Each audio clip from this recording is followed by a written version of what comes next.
ntabwo ushaka gushira amanga urabibitse ariko akamubaza wari uzi ko icyo kibazo ufite kizakemuka uhagaze imbere. Turavuga ati mva rero vuga ibyo Imana gukora ngo ntiharagera, hari ibindi ntegereje, hari igihe Imana ishaka ko bizaza wabanje kuvuga bwa butumwa.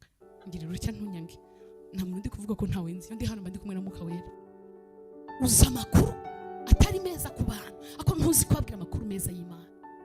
Bakubwira ibyo bakora ukamubwira ati rero uzabihishe uceceke. Ntawe uhisha Imana niyo yaba ari hehe. Ayo makuru urayicaranye urayagendana, ntabwo uramubwira ko Yesu agira neza, yabasha kumubatura akamukura mu cyaha, nabyo uravuga, ahubwo umufasha gukora icyo cyaha. Ufite amakuru ugendana n'umuntu murakorana arya ruswa, ntumubwira ko iherezo ry'uwo muntu rizaba ribi. Nta nari mfite inkingira kuko nari naranze kuvuga ubutumwa Imana yari yaransabye kuvuga.